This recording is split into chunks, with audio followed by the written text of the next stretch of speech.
आज मैं पाठ्यपुस्तक के अध्याय 5 वंशागति और विविधता के सिद्धांत के अंतर्गत आने वाले उपविषय मेंडलीय विकार पर अपना प्रस्तुतिकरण रखना चाहूँगा और आशा करूँगा कि ये विषय वस्तु को स्पष्ट करने में सक्षम होगा। इसमें आज मैं वर्णांधता जो कलर ब्लाइंडनेस होती है और हीमोफीलिया इसकी जो वंशागति होती है इसको समझते हुए हम आगे बढ़ना चाहूँगा। तो हम पहले इस विषय वस्तु को सरल बनाने के लिए पहले इन दो रोगों के लक्षणों के बारे में चर्चा कर लेते हैं। वर्णांधता या जिसको हम कलर ब्लाइंडनेस कहते हैं, ये एक ऐसा रोग है जिसमें जो रोगी व्यक्ति होता है उसको लाल और हरे रंग की पहचान नहीं हो पाती है। ऐसा व्यक्ति इसकी जो रंग बोध की शक्ति होती है वो सामान्य व्यक्ति से कम होती है। जब बालक बचपन में रंगों को पहचान करना सीख रहा होता है तो तब पता चलता है उसके अभिभावकों को, माता पिता को या शिक्षकों की बालक को रंगों को पहचानने में, विशेष रूप से लाल और हरे रंग को पहचानने में दिक्कत महसूस हो रही है। बाद में इसके लिए डॉक्टरी परीक्षण किए जाते हैं। तो यह एक ऐसा जन्मजात रोग है जिसमें जो व्यक्ति होता है, जो प्रभावित व्यक्ति होता है वो वर्णांध कहलाता है और इसको लाल और हरे रंग की पहचान नहीं हो पाती है। यहाँ पर एक उदाहरण के लिए हमने आपके सामने एक चित्र रखा है जिसमें डॉट के माध्यम से कोई यहाँ पर अंक लिखा हुआ है। तो इस अंक को यदि हम ध्यान से देखते हैं तो यहाँ पर यदि आप कलर ब्लाइंड नहीं हैं, यदि आप वर्णांधता से प्रभावित नहीं हैं तो आपको ये 74 दिखाई देगा। दूसरे व्यक्ति को यह 14, 12, 24 या इसी प्रकार के अन्य प्रकार का कोई अंक वहाँ पर दिखाई देगा। तो वर्णांध व्यक्ति को लाल और हरे रंग में पहचान करने में वो परेशानी महसूस होती है और यह एक जन्मजात रोग होता है।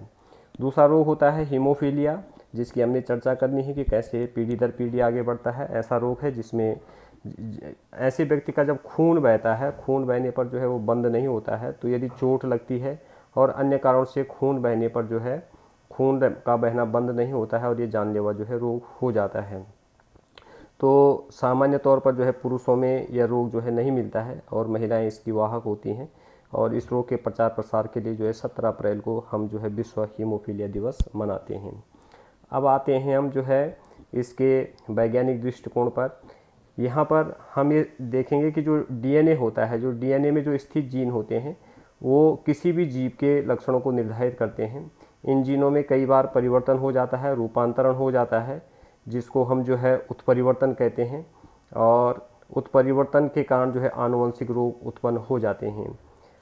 तो यहाँ पर जो मेंडलीय विकार हैं जिनको हम पढ़ेंगे, या जो हीमोफीलिया और वर्णांधता है, ऐसे विकार हैं कि जिनके एकल जीन ही रूपांतरित या उत्परिवर्तित हो जाते हैं और जिसके कारण से रोग उत्पन्न हो जाता है और ये पीढ़ी दर पीढ़ी चलते रहते हैं। तो प्रमुख जो मेंडलीय विकार हैं, दो की वंशागति को हम आगे उदाहरणों के माध्यम से समझेंगे। वर्णांधता, हीमोफीलिया, इसके अलावा थैलेसीमिया, फिनाइलकीटोन्यूरिया, सिस्टिक फाइब्रोसिस और दात्र कोशिका अरक्तता, जिसको हम सिकल सेल एनीमिया कहते हैं। ये भी सब प्रमुख मेंडलीय विकार, या इनको हम लिंग संलग्न रोग भी कहते हैं।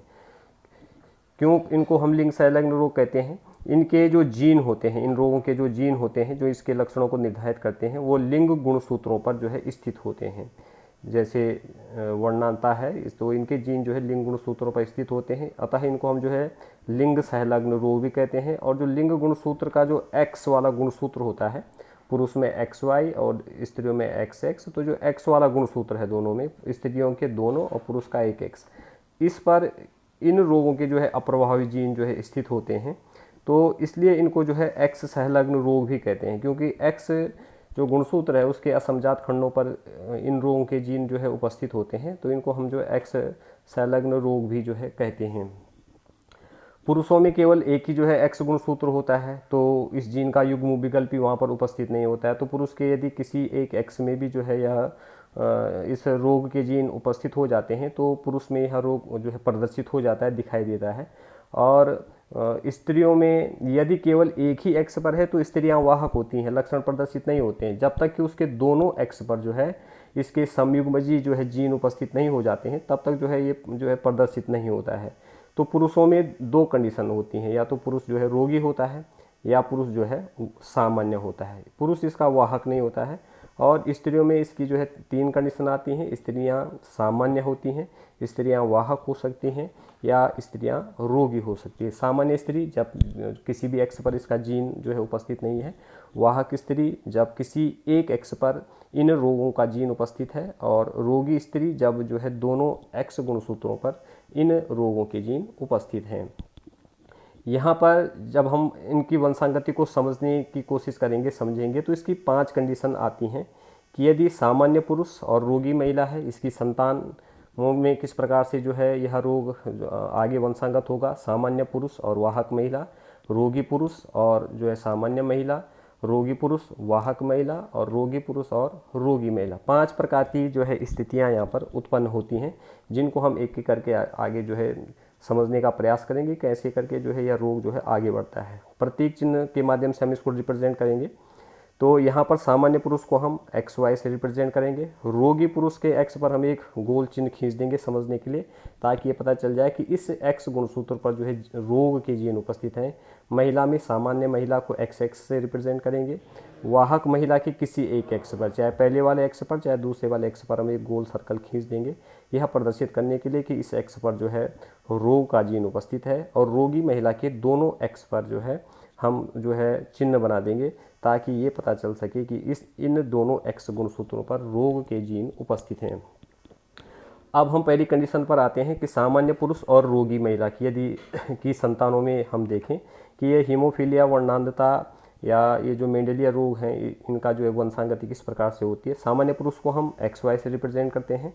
रोगी महिला को हमने जो है XX और उसके ऊपर दोनों पर जो हमने लाल जो है सर्कल खींचा हुआ है उसके जीन्स को दिखाने के लिए। जब सामान्य पुरुष के जो युग्मक बनते हैं XY से अलग कर देते हैं, महिला में XX को अलग कर देते हैं, और दोनों के ऊपर उसी प्रकार से सर्कल खींच देते हैं। अब इनकी संतानों में देखें हम कि यदि पुरुष का जो है X गुणसूत्र जो है महिला के X गुणसूत्र से, जिसमें कि जो है महिला का जो X गुणसूत्र है वो जो है यहाँ पर जीन से जो है प्रभावित है, तो ऐसी पुत्रियाँ, क्योंकि जो है पुत्री होगी, डबल XX है, तो जो है उत्पन्न होने वाली संतान पुत्री है। एक ही X पर जो है जीन उपस्थित है तो वाहक पुत्री होगी। इसी प्रकार दूसरी कंडीशन में भी जो है पिता से जो है सामान्य X और माता से जो है, क्योंकि रोगी माता है, रोगी महिला है, तो दोनों X पर है, तो दूसरे पर भी शेष 50% पर भी जो है X पर जो है जीन उपस्थित है। तो यहाँ पर दूसरी 50% जो पुत्रियाँ होंगी वो भी जो है वाहक होंगी। दोनों के एक एक X पर जो है ये जो है रोग के जीन उपस्थित हैं, अतः जो है सभी जो पुत्रियाँ होंगी वो वाहक होंगी। पुत्रों के केस में जो है पुत्र को X जो है पिता से मिलता है, तो X जो है माता से मिलता है, Y पिता से मिलता है, तो माता के X में जो है जीन होने के कारण यहाँ पर 50% जो है पुत्र जो है रोगी होंगे, और शेष 50% में भी X जो है वो माता से मिला है, Y जो है पिता से मिलता है, तो माता के दोनों X जो है वो प्रभावित हैं, इसलिए सभी पुत्र जो है वो रोगी होंगे। तो यहाँ पर जो परिणाम आता है सामान्य पुरुष और रोगी महिला का, इसका ये आता है कि सभी जो पुत्रियाँ हैं 100% 100% जो डॉटर्स हैं वो वाहक होती हैं, कैरियर होती हैं, और 100% पुत्र सन जो होते हैं वो जो है रोगी होते हैं। यानी कि जो है सभी पुत्रियाँ वाहक और सभी पुत्र रोगी, जब सामान्य पुरुष और रोगी महिला की इस संतानों की बात करते हैं। दूसरी कंडीशन आती है कि जब सामान्य पुरुष और वाहक महिला होती है, तो यहाँ पर जो है सामान्य पुरुष के किसी भी X पर जो है कोई भी जो रोग का जीन नहीं होता है, वाहक महिला के केवल एक X पर जो है इस रोग के जीन होते हैं। तो यदि हम संतानों में आगे देखें तो जो पुत्री के रूप में है, आधी पुत्रियों में 50% पुत्रियों में एक X माता से मिलने के कारण 50% पुत्रियां जो है वाहक होती हैं। शेष 50% पुत्रियों में एक X जो है पिता से मिलता है, दूसरा X जो माता से मिलता है उसमें कोई जीन नहीं है, तो शेष 50% पुत्रियां सामान्य होती हैं। पुत्रों में एक X जो है वो इस जो है एक X जो माता से मिलता है, Y पर जो है कुछ नहीं होता है, तो एक X जो है जो माता से मिला हुआ है आधे गुणसूत्र, आधे पुत्रों में 50% पुत्र रोगी होंगे, और शेष जो 50% पुत्र होंगे, क्योंकि माता वाहक है तो 50% अंडाणु जो है उसके उनमें जो है उनके गुणसूत्रों में इस रोग का जीन नहीं है, तो शेष 50% पुत्र जो है वो सामान्य होंगे। तो इस प्रकार का जो परिणाम आता है हमारे पास में कि सामान्य पुरुष और वाहक महिला है, तो 50% पुत्रियां वाहक, 50% पुत्रियां शेष जो 50% पुत्रियां हैं वो सामान्य, 50% जो पुत्र हैं वो रोगी और 50% पुत्र जो होते हैं वो सामान्य होते हैं। तीसरी कंडीशन में यदि हम देखें कि रोगी पुरुष और सामान्य महिला की जो संतानें हैं उनमें रोग का जो है वो किस तरीके से आगे बढ़ेगा। रोगी पुरुष के एक्स पर जो है हमने गोल सर्कल खींच दिया है जीन को दिखाने के लिए, सामान्य महिला के किसी भी एक्स पर नहीं है। तो यहाँ पर जो पुत्रियाँ होती हैं उनको एक्स जो है पिता से मिलता है, इसलिए जो है सभी पुत्रियाँ जो है वो वाहक होंगी। पुत्रों में जो पिता से केवल वाई गुणसूत्र जो है मिलता है और एक्स पुत्र को जो है वो माता से मिलता है, माता सामान्य है, कहीं पर भी कुछ नहीं है, इसलिए जो है सारे पुत्र जो है सामान्य होंगे। इस दशा में सभी पुत्रियां वाहक होती हैं और सभी पुत्र सामान्य होते हैं यदि रोगी पुरुष और सामान्य महिला की संतानों की बात करते हैं।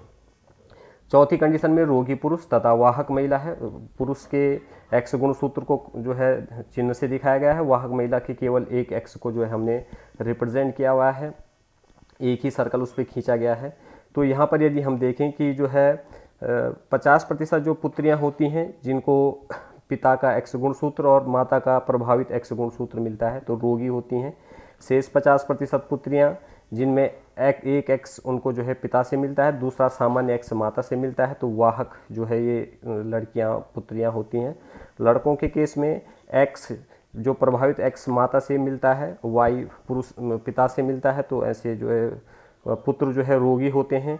और शेष जो होते हैं जिनको माता का वो वाला जो है एक्स जो है मिलता है जिसमें जो है रोग के जीन नहीं है और पिता का वाई गुणसूत्र मिलता है, तो यहाँ पर जो है किसी पर भी जो है कोई जो है जीन नहीं है रोग के, तो सामान्य पुत्र। तो इसका जो परिणाम हमारे पास में आता है 50% पुत्रियाँ रोगी होती हैं, 50% पुत्रियाँ वाहक होती हैं, 50% पुत्र रोगी होते हैं और 50% जो पुत्र होते हैं वो सामान्य जो है वो होते हैं। अंतिम दशा में रोगी पुरुष और रोगी महिला, यहाँ पर क्योंकि रोगी पुरुष का एक्स भी प्रभावित है तो रोगी महिला के दोनों एक्स भी प्रभावित हैं, इसलिए जितने भी एक्स आगे जो है आएंगे हमारे पास में वो सब प्रभावित होंगे। तो यहाँ पर जो है सारी संतानें 100% पुत्र और 100% जो है पुत्रियाँ सभी जो है वो रोगी जो है हो जाती हैं यदि जो दोनों माता पिता में से जो है पुरुष जो है माता भी और पिता भी दोनों यदि जो है रोगग्रस्त होते हैं। तो ये 5 प्रकार की स्थितियाँ हमारे सम्मुख आती हैं। आशा करता हूँ कि जो है ये आपकी समझ में आया होगा। धन्यवाद।